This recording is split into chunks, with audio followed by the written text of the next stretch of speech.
You can move it and focus. First of all, thanks a lot for coming today, making time in your schedule to come. This is I guess this is the second in our informal, formal K-12 Roundtable series. And it's a pleasure that we have today Dr. Mimi Ito. And I'm going to briefly introduce Mimi, and because she's got lots of interesting stuff to talk about. Mimi is a cultural anthropologist, and she specializes in online youth culture, working with and learning with digital media.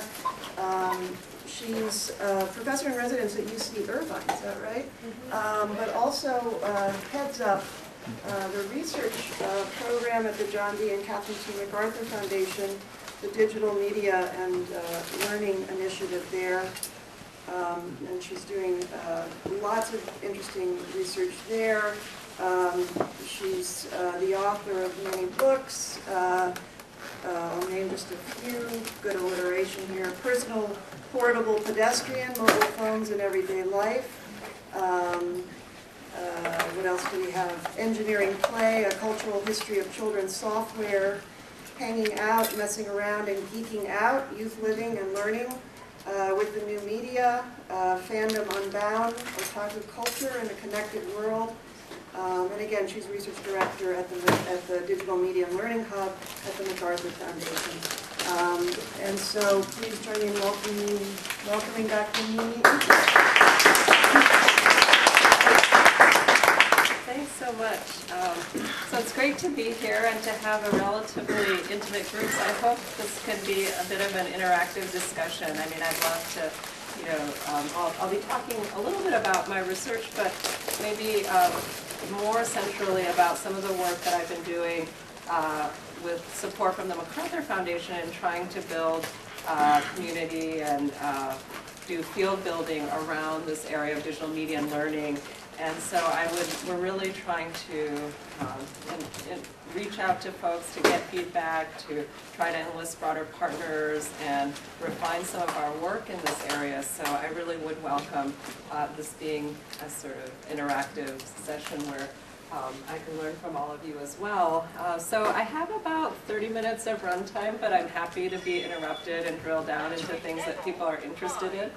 The three chunks that I prepared, one is a bit of a framing of some of the broader kind of trends in technology and society that our work is responding to, a little bit about my own research, and then a final section that's talking a little bit more broadly about the work that I'm doing as director of the Digital Media and Learning Hub in trying to bring research to practice and coordinate across different research projects so that we can make the work in the initiative have an impact not only across different kinds of interdisciplinary research conversations, but also on the ground in a diverse range of educational interventions. So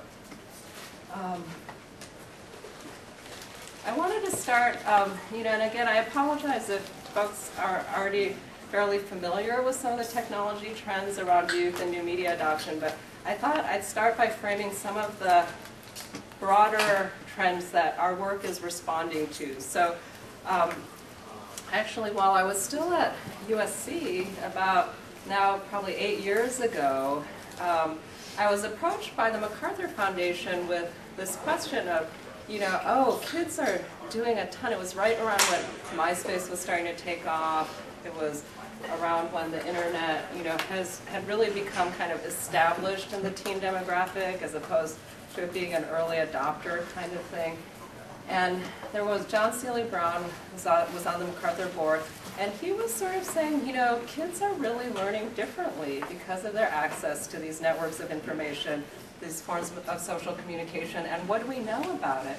And the answer was not a whole lot, especially from the point of view of educational research, where we tend to focus a lot of our research attention within educational institutions instead of in the more informal learning, the social and recreational context, where most young people's new media engagement now and then tended to concentrate. So again, the initial research that I did was really this broad, starting with this broad question of how are kids learning differently, primarily in their out-of-school lives, with the advent of these new technological capacities.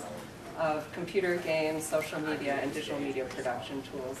And so just a few indicators. Again, you know, there's not a ton of survey work, but some work that is getting at some of these indicators. This is from the Kaiser work that I think they're no longer continuing, but they did 2 waves of survey on basic media time use type stuff. And you know, most of these indicators are showing that it's not that the new media are displacing traditional media, but it's additive and multitasking, so that the total numbers of hours of young people's media engagement has been steadily increasing. So it's like 7.5 hours, but television is still kind of constant. So, you know, we're moving increasingly into an environment where not only young people's entertainment consumption, but their educational content and their social content is happening in these mediated ways, and often in contexts where different technologies are layered. Gaming, Tracy probably has better stats than me on this kind of thing, but if you're not aware of the fact that gaming is really the dominant entertainment medium of our time, virtually all teenagers play games.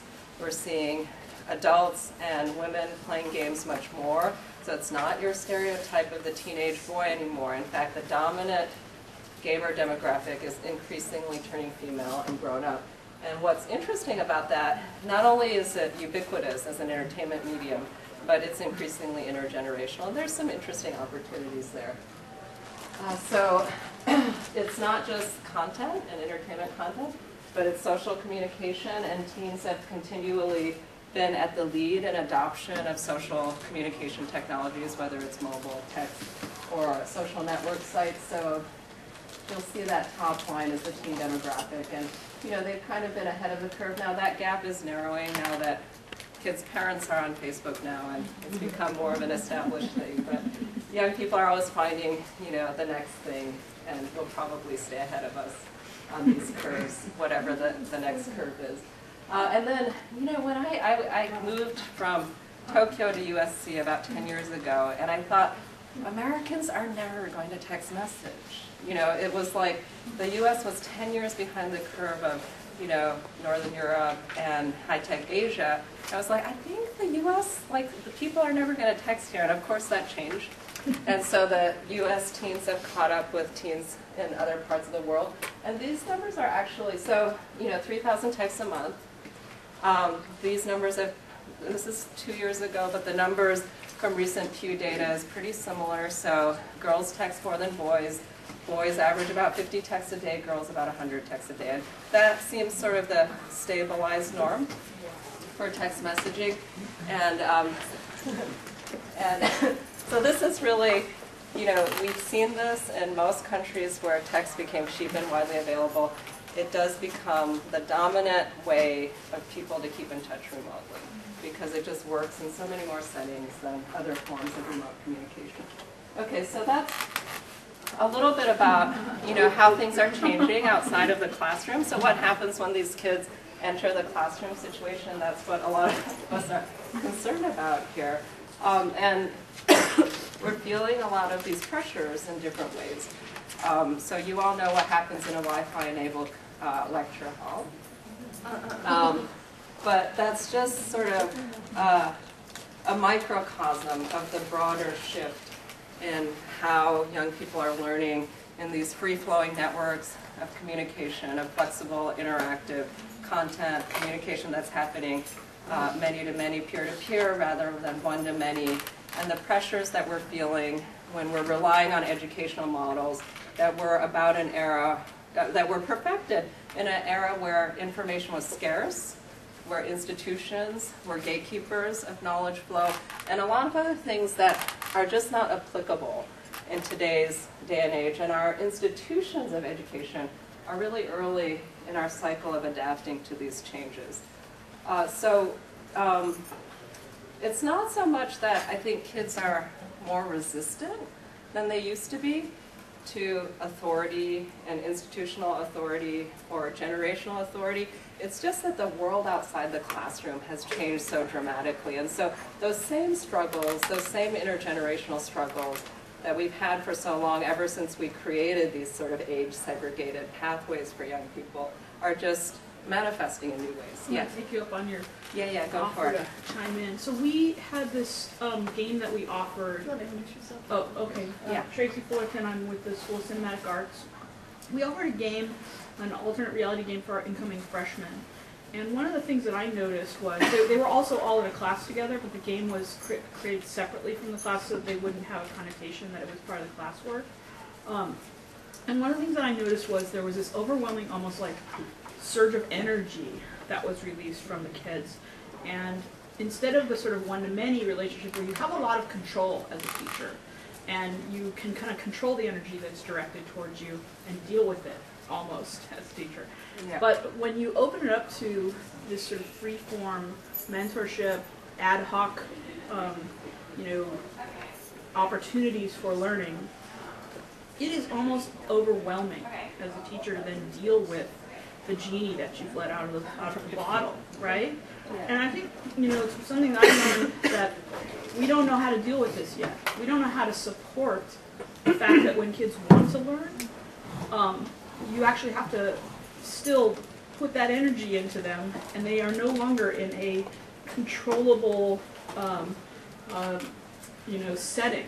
You can't channel it towards assignments because it's happening every day all over the place. It's interesting because I think it's really wonderful, but on the other hand, I see some issues in resource management with it. Yeah, I think it's a huge issue because a lot of our structures of accountability are in the non-free-flowing model, right? Yeah. And so you still, you open it up, but you still have to channel it back. And that's where we're having these kind of growing pains where, there's all this stuff happening and there's all these opportunities, but then our institutional accountability and revenue models and all of that sort of installed base of stuff is not going to move as quickly as how kids are going to move with this stuff. So I think we're in this transitional period where you're going to feel a lot of pain. Yeah. So, it's just like lecturing to kids who are on Facebook. There's sort of these moments when you just, you don't want to say lids closed all the time because the whole point is that you can be engaged and looking up stuff and, having one lecture with 100 brains in tow was never really an effective form of instruction to begin with. But then we're still accountable to that as faculty in a lot of ways and standardized content. So I think, that's a great example of the growing pains. So what are kids doing is that a lot of times they're routing around institutional accountabilities. So they, something like SparkNotes is a really good example where some teachers are actively using sites like SparkNotes, but it also becomes a place where kids don't have to read the assignments. Ways of circumventing standardized kinds of repetitive sort of instruction. Right, myprofessors.com is another good example. So when the traffic at the peer-to-peer layer becomes very accessible and fluid and aggregated, these kinds of systems start having a lot of weight. Cheathouse.com, so just download your essays. If you're a teacher who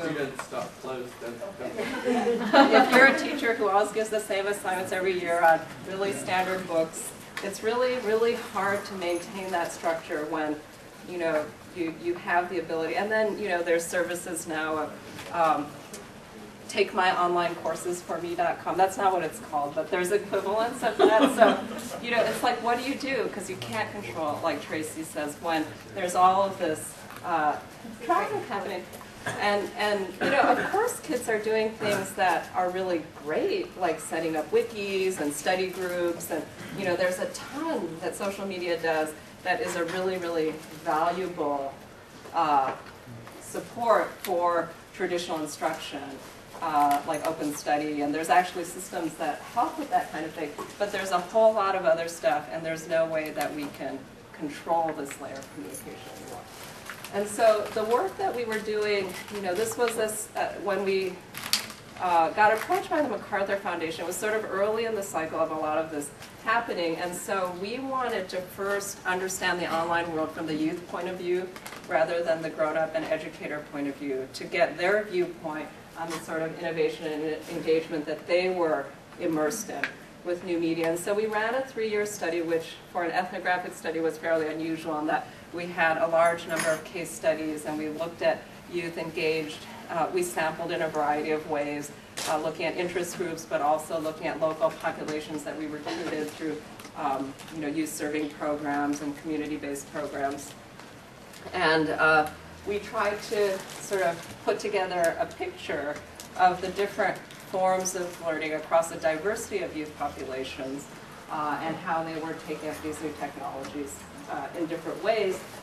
And we found a lot. There was a ton of very specific case studies.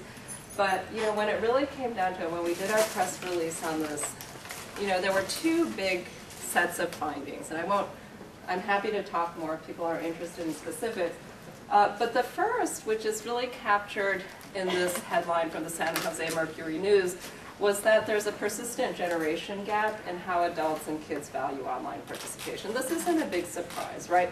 But most kids see the online world as a lifeline to their social communication, to the access to knowledge. And in fact, if you ask adults, they probably say that too, but they don't see kids' access to this stuff as valuable as kids see their access. So that's the generation gap where parents saw their role as monitoring and limiting access rather than engaging and supporting certain forms of access. And so we felt like both for parents and educators, it was really important to start bridging that generation gap in how we view the value of online participation. And then the other set of findings were really about, what are kids learning? And we found that, almost all kids who were immersed in online social activity and content access were really learning a sort of baseline set of skills on the technology side and also on the social side that are really becoming indispensable for being competent participants in the 21st century. And so 10 or 15 years ago, if I had said almost every American teenager would know how to create a personal homepage, nobody would have believed it. That was considered technically sophisticated. But in the post-MySpace era, once technology capacity becomes necessary for teens to keep in touch with their friends, look good to each other, and get a date, they're going to learn how to do it. And so once something becomes widely available as a competency within teen peer culture, it becomes a non-issue. You don't have to teach this stuff anymore. Now that doesn't mean that kids necessarily understand all the complicated privacy settings in Facebook or the ins and outs of what we think of as digital citizenship, but it's really important to recognize that that technical bar is constantly rising, and what we think of as basic skills today were advanced skills 10 or 15 years ago, and that we've documented a lot of how that learning happens on an everyday basis. It's actually not easy, a lot of this stuff, but because there's so much peer learning going on, kids pick this up. And then, of course, because we're giving kids much less mobility in the real world, and there's so much more connection in the online world, so much of their peer development, their social and identity development is happening in these online spaces. So it's really, really tough for kids not to have access, whether it's text or Facebook or other things, because this is where their friendship stuff, where their romantic relationships is happening. And there's a lot of, differences, but there's also a lot of similarities. Now, the piece of the learning that we ended up being most focused on in our work moving forward was a third category of learning, which was actually not what the majority of kids were doing, but it's the kind of learning that often gets touted in the sort of happy conversations about digital youth and digital natives and how kids are doing amazing things. They're getting millions of views on YouTube, they're organizing Facebook calls, all that stuff. There are kids that are doing that, but it's a minority of kids, and that's what we really wanted to understand more about from a learning perspective. And so the big divide that came out of understanding what we call genres of participation was to say, look, all kids are not experiencing the online world in the same way. And what are some basic categories we can put out there in the culture so that parents, teachers, all of us can kind of understand the differences in what's productive and less productive, or differently productive forms of online participation. And the big division we had was between what we called friendship-driven and interest-driven online participation, where friendship-driven participation was really about, at the time, it was IM and MySpace. Today it's Facebook and text. The platforms change, but the behavior is the same. And it's a reproduction of the same behavior you see in the locker rooms, in the cafeteria, at school, which is that sort of social, what we call hanging out kind of behavior. Sharing reputation, teen status building, looking good to your peers, having friends, being popular, getting a date, that kind of thing. And tremendously important, but we didn't see a lot of shift in terms of learning opportunities in this space. Now, the interest-driven space is, you know, where we're seeing kids who are maybe not as into the popularity, flirting, and mainstream status side of things, but this is more the lives of the geeks, artists, musicians, and dorks, the kids who are identified as smarter, creative, and who are often at the margins of the social status games within a given high school population. So this is kids having passionate interests, serious hobbies, finding peers online, and mobilizing around their interests. And unlike the friendship-driven worlds, in these kinds of online spaces, the interests come first, and they're often intergenerational communities, they're knowledge-driven, and young people are rewarded, they develop reputation, not for looking good and being popular, but for knowledge, for creativity, and often for civic engagement and contribution as well. So that was sort of the divide that we came out of our study looking at. And again, the platforms change. Like when we were doing our work, it was LiveJournal. Today it's Tumblr. So, you know, the difference between Facebook and Tumblr friends is how kids talk about it today. So you'll find, like, when you look at online participation, there's a real divide in kids' social networks, the way they participate, depending on whether they're in those fish bowls that reproduce their dynamics in the high school, Facebook, or whether they're in an environment where they may have an identity that's completely separate or only loosely linked to their real-life peer group identity, where they're pursuing interests, whether it's a fan interest, a creative interest, an intellectual interest, an artistic interest. And these play out in different platforms. So it's pretty easy to know the difference when you ask a kid where they spend their time. Can you explain what Tumblr is for those of us who...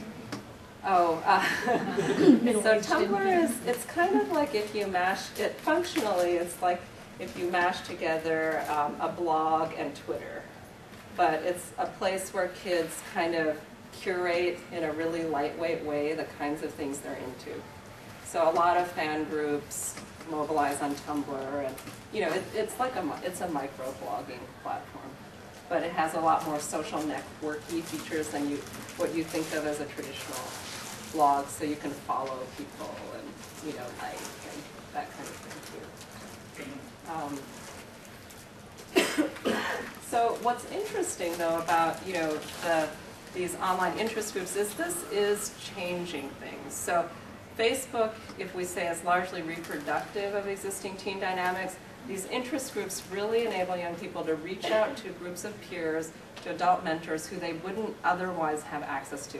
And we're used to, as adults, saying stranger danger and bad to reach out to grown-ups, but actually, you know, this is an opportunity, whether it's kids who are marginalized for religious or sexual identity kinds of reasons, or because they have an interest that isn't well represented in their peer group. It's actually a tremendous opportunity from a learning identity development point of view that young people have the ability to reach out to people who have a specialized interest or identity that they may not be able to give voice to in their local community.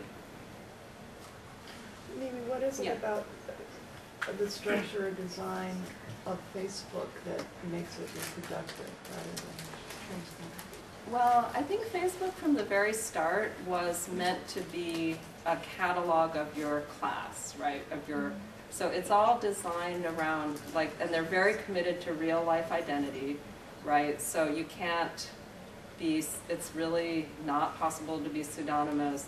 And just the way it's used, it's really like the norms around it too for kids. So they will say that with even the kids, like you'll have a gamer kid who's like online with 50 strangers every night playing games. And then he'll say about his Facebook, oh, it's so creepy to friend somebody you don't know in real life. Right, so there's very different norms when you're dealing with real life identity, where the Facebook world, it's creepy to have adults, right? They call it creeping when adults are on Facebook, monitoring Facebook, your kids' Facebooks, because they understand that this is a place where, you know, you're doing all those romantic negotiations that are inappropriate to do in an intergenerational bullpen. And the focus of the behavior is really about those kinds of dynamics and about friending people who you know in real life. And so it's normative as well as technical in the design. Yeah. In the study, try to figure out why kids are attracted to these platforms. I mean, so low cost, engaged students. But part of the fun of them is that they're not mediated by adults, which is what formal learning is. Right. Even, you know, in the most constructivist kind of environment, you still have some mediation, some structure. And these are kind of unstructured environment. And I don't know whether there's a difference between the friendship type and the interest type, or whether it's possible to maybe they'll get this to introduce some formal structure and facilitation and mediation of formal learning into these systems, or whether these systems are just there because they don't have that. Yeah, so this is a delicate balance, right? I remember really early in the social media wave, we were trying to introduce blogs into classrooms, and then the kids were like, but that's like blogging with my mom. Why would I want to do that? You know, so you have to be really careful about the interface zones between adult authority and formal environments and the informal and peer-based stuff. But I think it's possible to do well, and I'll talk about, actually, this example may be helpful because it's sort of, you know, it's an example of a naturally occurring set of connections, but one that I think could be scaffolded better by educators. And so I think those interface zones are important, but I think your intuition's also that part of the appeal is that they're a youth-driven space is also really important on both the friendship and interest-driven side for slightly different reasons. I think on the interest-driven side, adults are actually really welcome if they are members of the community, right? If they are authentic hobbyists or gamers or whatever, the adults are the heroes of these communities. But if you're sort of somebody who's inauthentic, then it becomes a real problem. So this is just an example to make it a little bit more concrete from a youth perspective of sort of some of the opportunities that we saw in our initial study about opportunities that could be tapped more, I think, in terms of mining some of this engagement and the social communication in the service of learning. So this was a young woman who was 17 when we interviewed her. Actually, C.J. Pasco, one of our postdocs, she was part of her study. And she was a young working class woman growing up in the San Francisco Bay Area. And she had a passionate interest in writing, creative writing, and a career aspiration to be a screenwriter. She wasn't a techie at all, but she did have this interest.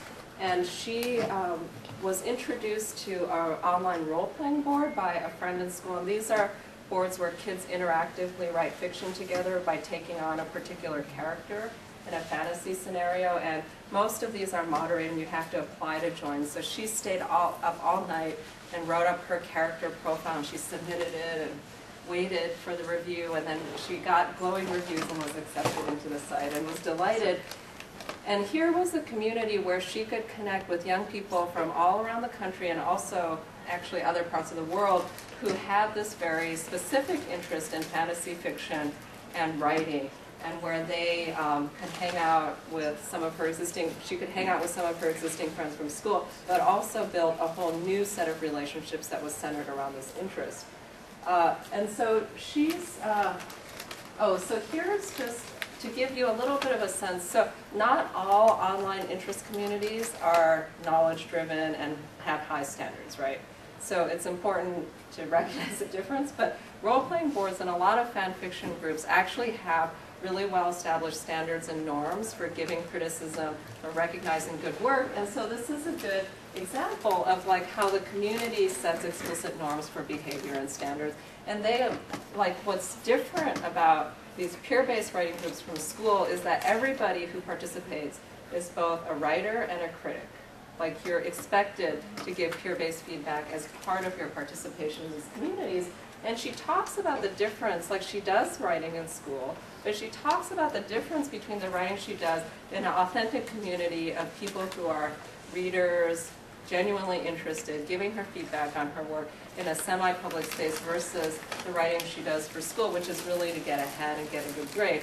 And she recognizes the difference between what she calls really counts. And we're calling this sort of the shared purpose principle in our subsequent work, in the sense that she's in a community that socially they have a shared set of values, culture, and a sense of purpose of what they're doing together.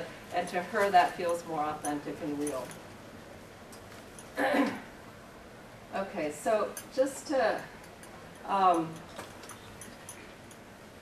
sort of finish the story of where she, Oh, wait, yeah. I didn't mean to interrupt, but I was just wondering, all these interest sites, are they Yeah. age restricted? Is there a certain age at which you're allowed to be on the site, and do they monitor that? I mean, Facebook's got some age restrictions, right? Yeah, so there's the legal restrictions, and then there's what kids really do. So yeah, legally, a lot of the sites, if they're COPA compliant, it's 13 and over.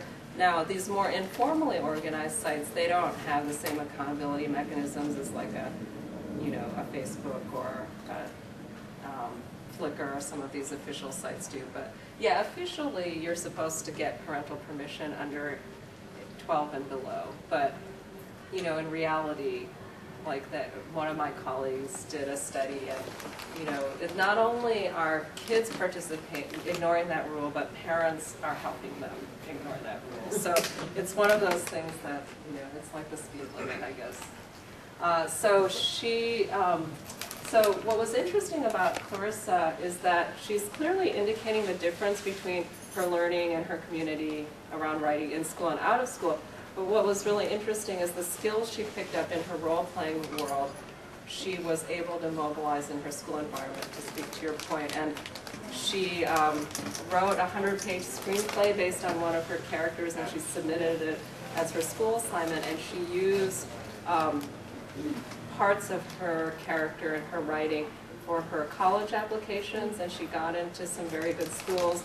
And she really attributes the skills development that she acquired in her informal learning community as key to her success in these pretty high-stakes gatekeeping kinds of situations. So if you look at her learning, in Clarissa's case, she started with a passionate interest. Now, not all kids start there, but in her case, she started with a passionate interest.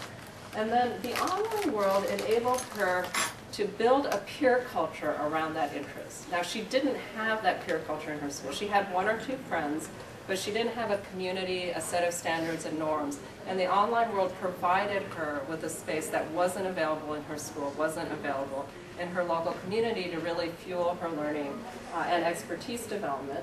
And then what was unique about Clarissa and made her different actually from almost all the kids we interviewed as part of our study is she was able to close the loop and connect that learning in her informal and interest-driven space into school-based achievement. And that is really, really hard.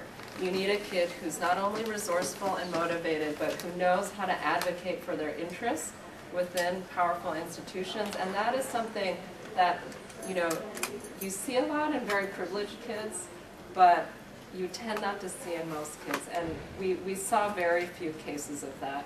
And then the privileged kids tend to have scaffolds that are different, so they don't necessarily need to advocate for their interests in the same way that Clarissa did. So it's really, it's a narrow band of kids who were able to close the circle like Clarissa did. So this starts to matter a lot when we go into thinking about how these changes, these opportunities in technology are intersecting with the broader issues of equity and educational opportunity that we all care about. So a lot of times we think of new technology as an opportunity to address social problems.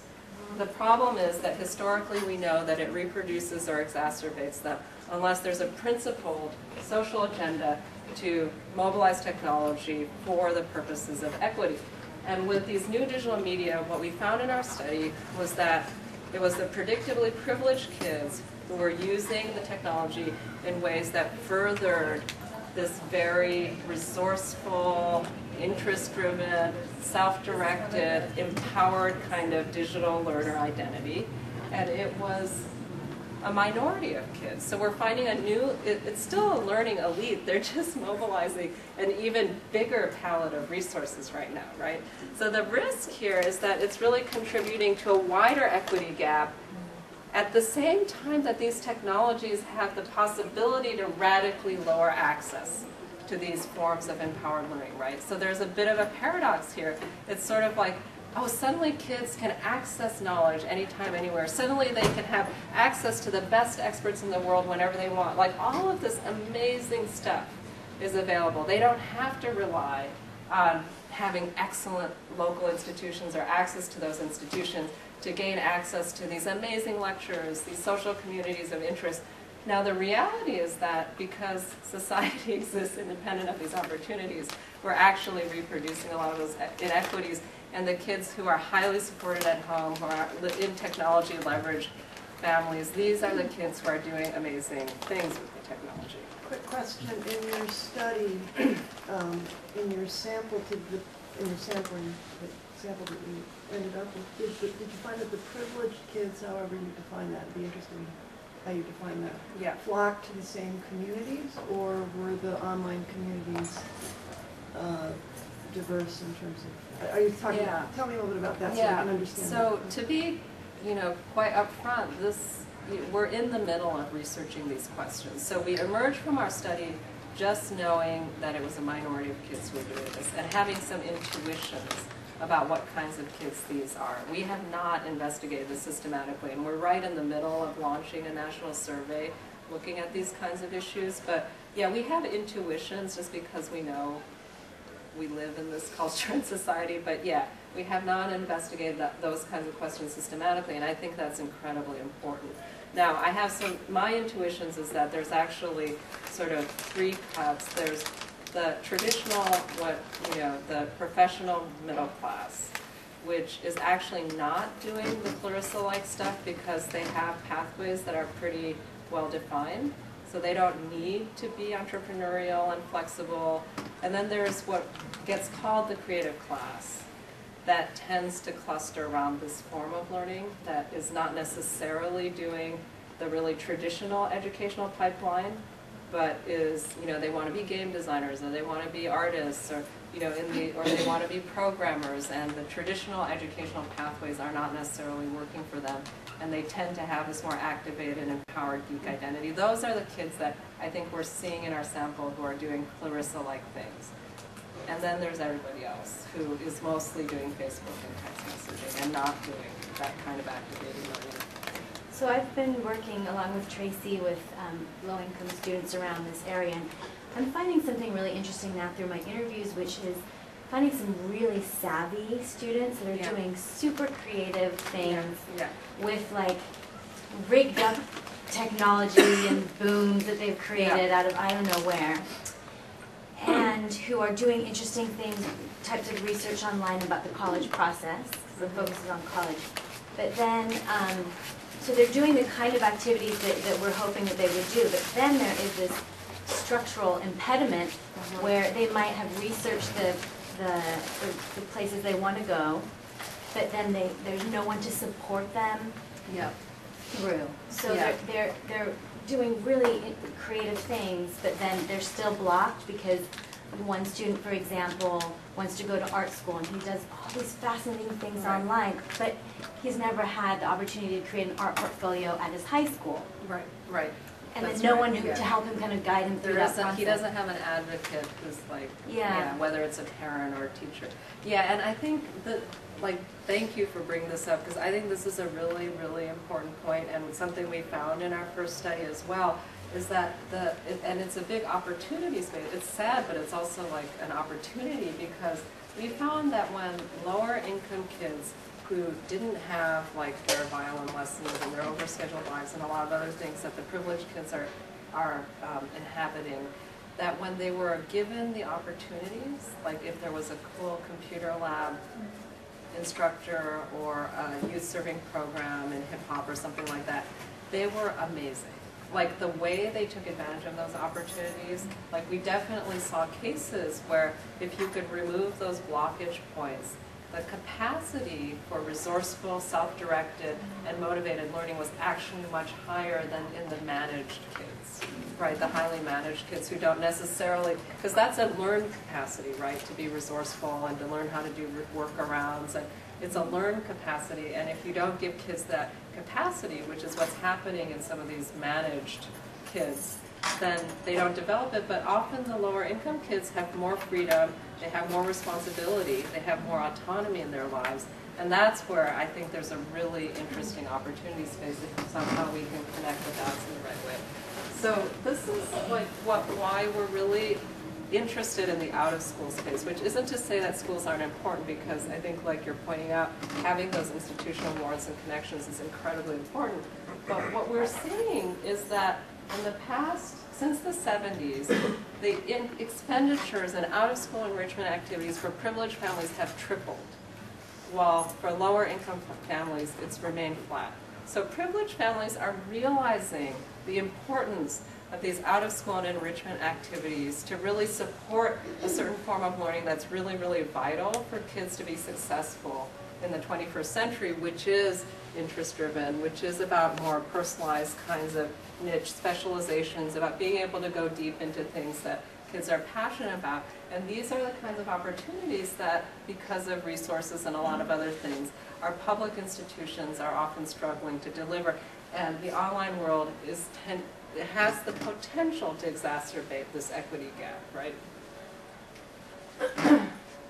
Okay, so just to talk briefly about the research that I've been involved in the past year or two, is after that digital youth study, which I was describing, where the Clarissa case came from, I've been working with the MacArthur Foundation in developing sort of, since then the Digital Media Learning Initiative has really become the focus of their educational grant making. And so it's a bit unusual, I think, to have a foundation who is focused for their educational grant making in the out-of-school and digital space. But it's, you know, again, it's a niche that they felt like there wasn't a lot of research, there wasn't a lot of funded programs yet where they could make a difference. And so they've launched 2 research networks. One is on connected learning, which I am chair of, and another is on youth and participatory politics. And Henry Jenkins is involved in that. So we have some, I show up at USC every once in a while to talk to Henry about that project, which is great. But on the connected learning, on both the participatory politics and connected learning work, our question has really been to say, okay, we have a bit of a snapshot of what's going on with kids and learning in the social and recreational space. What do we do with this? And our focus on the research is really to understand these questions of how can we meet kids where they are, which is social, connected, interactive, and make those connections relevant to economic, academic, and civic and political opportunity. So how can we start adapting our institutions, building programs that lie at the interface of some of these forms of engagement, the unique opportunities that both sides offer, rather than saying we need to rebuild the entire, education, the whole formal educational system to respond to the informal and out of school. It's like, how do you build those connections, those points of translation?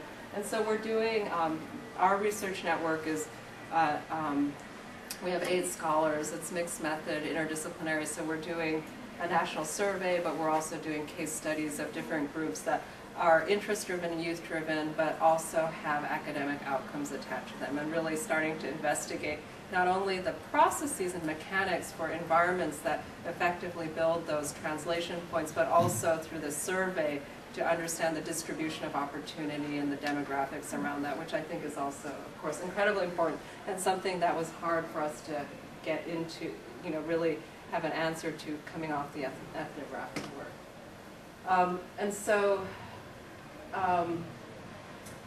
I'm happy to answer more questions about the research, but it's still pretty early. Yeah.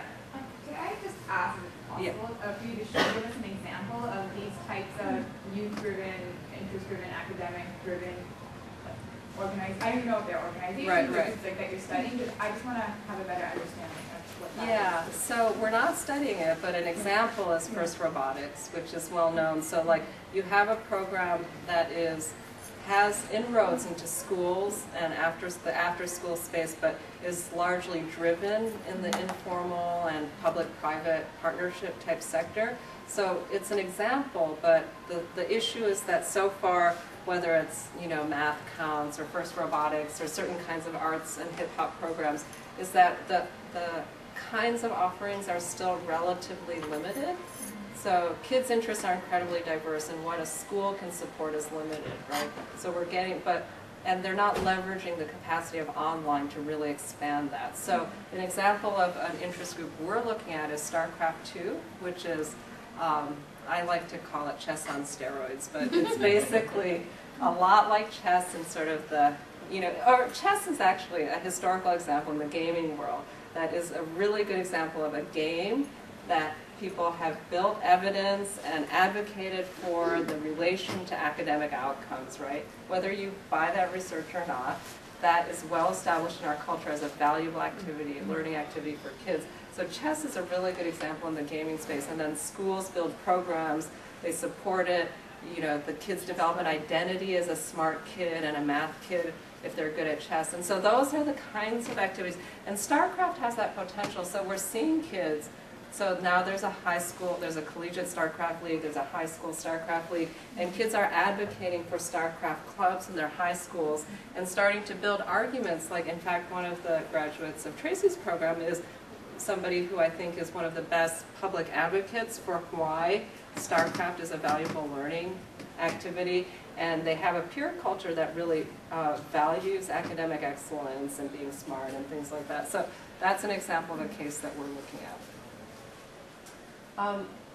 So I'm sort of curious, just if we could do a quick body poll. Just, I have a little bit, how are we doing on time, of just the kinds of educational ed tech stuff coming down the pipeline.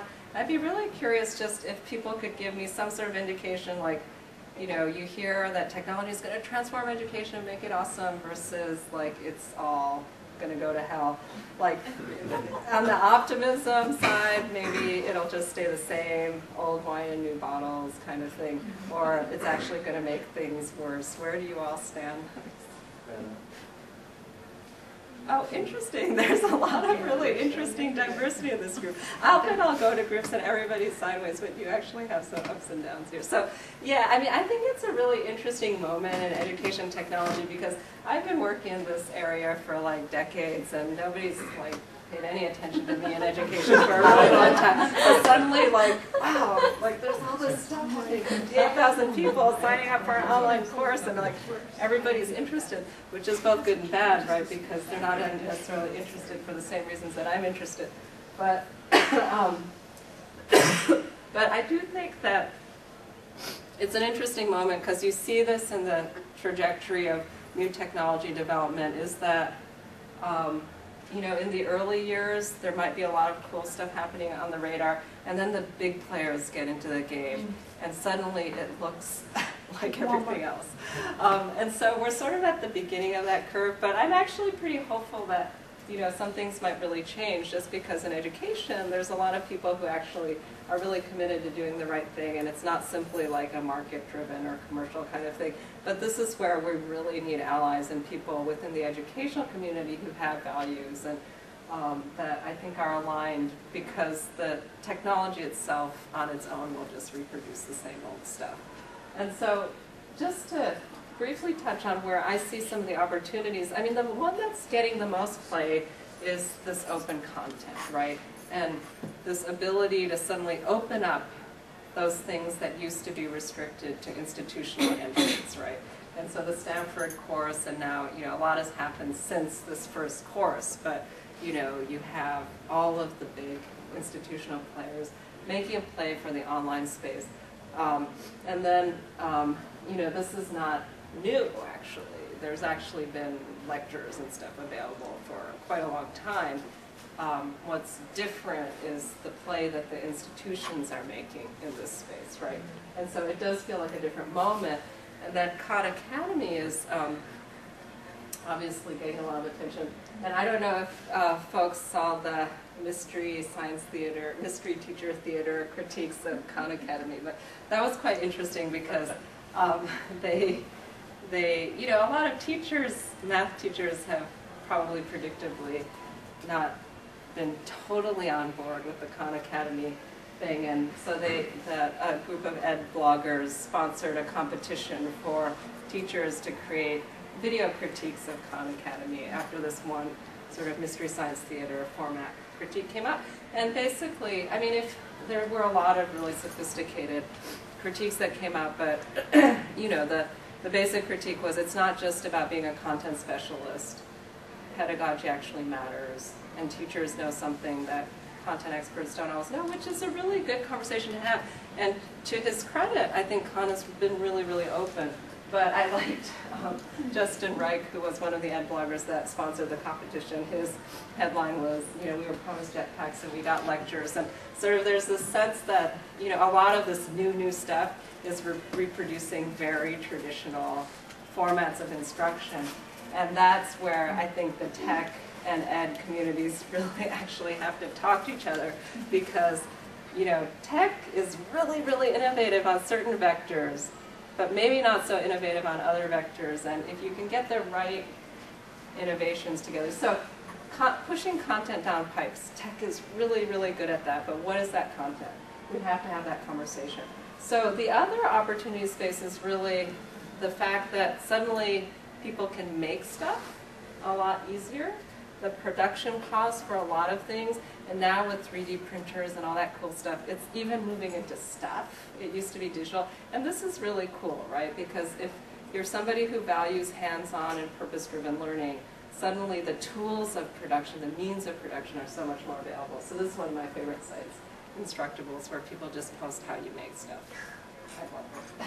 We're going to be sponsoring a competition for maker learner kids on this site. But, and then the piece that I'm most focused on in my own research is the building of social relationships around specialized learning. So this is what I feel, I mean, the low-cost production, the content delivery, I'm not saying those aren't important, but this is really, really cool and different, that you can find people that share your interest and want to get good together. And the internet is really, really good for this. And it's totally underutilized. And part of the reason why I'm focused on this piece of the agenda is because I don't think educators focus that much on that, because it's been implicit in the environments we design. It's not something we design explicitly for, right? Whereas in the tech world, you actually have to build algorithms, you have to build environments that are going to do matchmaking and guide kids to find those people who are best going to support their interests, whether that's peers or other experts. The opportunity is there, but there's too much opportunity. You have to build communities, you have to build spikes, visibility, you have to guide kids, and I think parents who are savvy to this are doing that, right? So you have a kid who's really into Minecraft, and then you try to find the teacher in Minecraft community, you try to find the after-school program, and we do this, right, as sort of activated parents who are interested in that, but that takes a tremendous amount of social and cultural capital to be able to do that. And we don't think of the role of public institutions and educational institutions as doing that kind of mentoring and guiding work.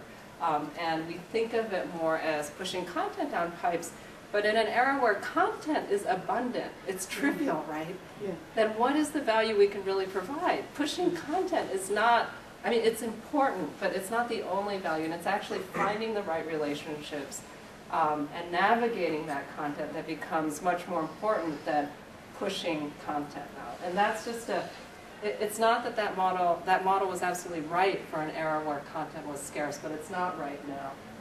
Are you advocating an end to the role of public, what are you saying about public institutions and their role? Let's push that on. Well, I think it's more important than ever. I just think that, I mean, it's like you're doing work with blended and flipped type classrooms. So the idea that the teacher has to always be, the primary role of the teacher is the content expert to push content, you know, is one model. But we're seeing a disaggregation of the functions where you say, oh, well, the content expertise, you can actually offload that, diversify the kinds of content that's offered, right? So that the content expertise doesn't have to live within the school walls, but the schools are where you touch kids, where you have relationships.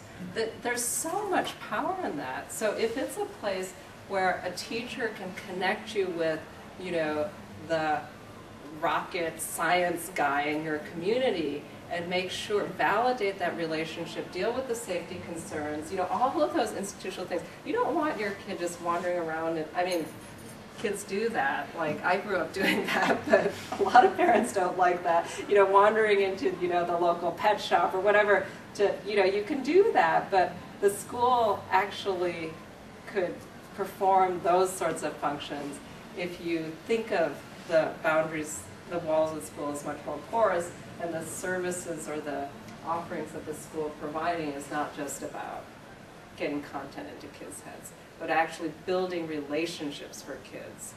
And that can be online, that can be real world. But the online just makes it so much more available and actually makes it much safer, right? So much safer for kids to build relationships online than in the real world. This is another example of something that I think doesn't get enough attention as a learning, like really high-functioning learning environments. Q&A forums, like Quora and Stack Exchange. So these are, it's like, oh my God, there's people who are really good at something who will answer a question. And the harder the question is, the better.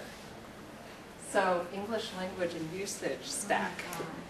You know, these are amazing communities. And it just is a signal about the capacity, the untapped capacity that's just out there for expertise, that there is no way that a single teacher can master this level of English language geekiness. I mean, there's just no way. And be a math geek and everything else, right? But there are communities that, you know, it's like, oh, anything you can ask and somebody will answer. It's just, it's an amazing thing. You know, we take it for granted now, but it's an amazing thing.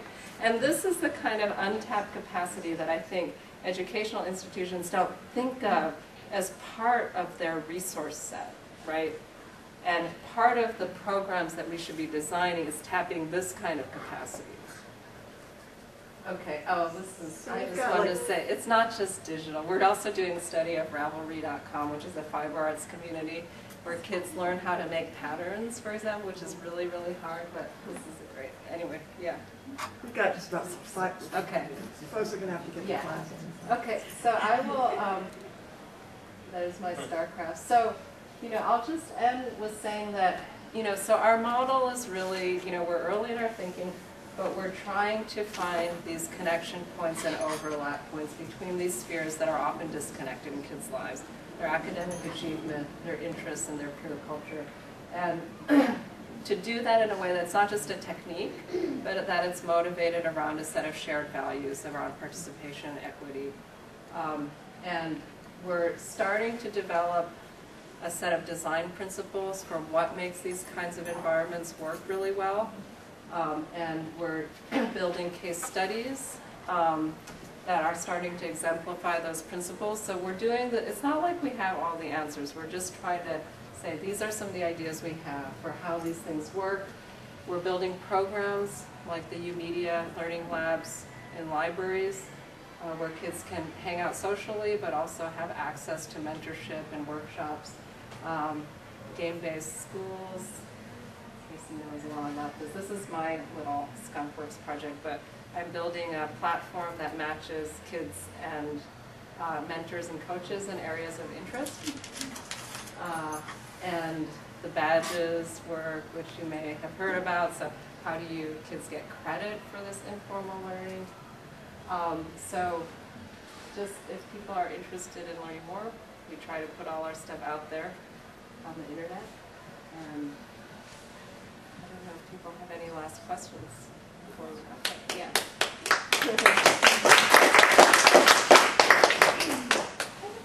Yeah. So it just seems to me that technology is so rapidly expanding, and all of these resources are just, you know, exponentially going crazy. So how can learning communities that are institutions possibly keep up with that? Like, is there going to be, you know, do you predict like mediator roles or like research roles within schools to kind of bring this access to teachers as well. You know what I mean? Like, Yeah, yeah. it just No, seems it's a like really good impossible. question because there's sort of a necessary timeline for institutional structures to shift. I think our more immediate focus is to at least build a few openings. And so, like, we are looking at after-school clubs, for example. So if you look at after-school clubs, it's a really good interface for kids and teachers to get together on an interest, and it changes, right? It's evolving. So, like, clubs evolve a lot more quickly than the core curriculum does. And so there's, what are these opportunities and interface zones where the school can have a more, like, be open to youth appropriation in some specific ways. So can you use that club structure so when we find an interest area that we think is really valuable, can we start syndicating in a club-like structure? So a group like Harry Potter Alliance that Henry Jenkins has been studying is really interesting because they provide toolkits for kids to open up their own chapters in schools. So these are sort of, that's an example of it. But yeah, we're not charging the core of the curriculum. That's just too high a bar for this work right now.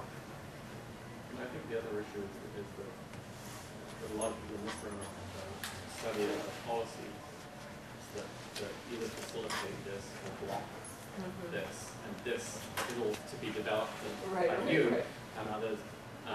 That kind of, the way we fund schools, the way we use the grades classrooms, the way we teach contracts restrict our activities, all of those things over time, as more of these examples happen, we're going to learn what set of policies and norms better facilitate moving to this world versus not. And it seems to me, the set of policies and institutions we have inherently constrain most of this. Absolutely, yeah. And that's, as I said, everything from the way we fund schools, to the way we train teachers, to the way we allocate teachers, to the way we assign textbooks, almost at every level. So there's a very interesting agenda kind of anthropologically and psychologically, but there's also an interesting policy agenda that very few people really thought about. Yeah, absolutely. And, we're sort of nibbling at the edges of the policy conversation through really basic things like filtering and access and tech policy within schools. Because if kids can't even access social media at school, so there's a lot of really basic things at the policy layer, but at the bigger, layer of what you're talking about in the actual standard setting and funding of schools, that's a whole other, So we tend to work in public educational institutions that aren't schools. So museums, libraries have been a little bit easier and more adaptable than schools, although obviously, if you can get any change at the school layer, that's a big win. Other questions? Thank you very much. Thank you.